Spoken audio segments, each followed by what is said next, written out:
The first approach is to use np stack, and then in some extra brackets, the matrices you want to stack. So as you can see, the matrix A is here and the matrix B is below, but you can also see that the matrix A and B were two-dimensional, but now with this expression you got a new matrix that is three-dimensional. So np stack unfortunately adds an extra dimension and it is not always wanted. So how do you prevent it? Well, you can just add nv before stack, and this means it will now vertically stack without adding an extra dimension. Let's execute it, and as you can see, we now got the same result but without an extra dimension, such that these two rows and these rows are just behind each other. What if you want to stack it not that A is on top and B is below, but you want that B is besides A, so you got A here and B here?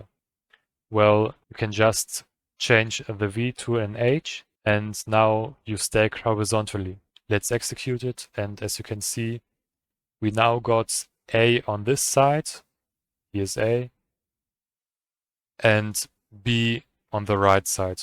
A different approach of stacking matrices is the command np concatenate.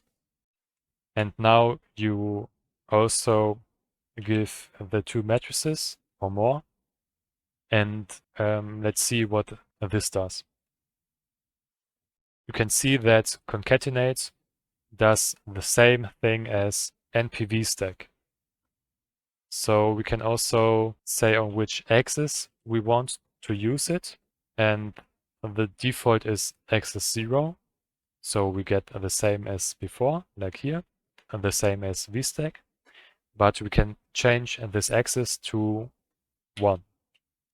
And now, as you can see, the result is like H stack horizontally. What happens if you have more than two matrices that you want to stack? Well, let's try to look at it. I prepared a third matrix here.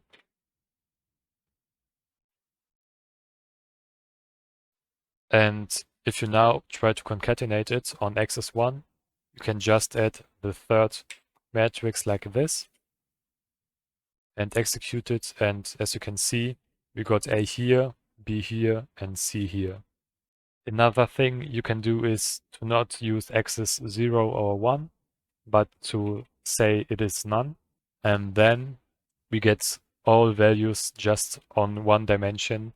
And it begins with A, iterates through all rows, and then continues with B the same way, and with C.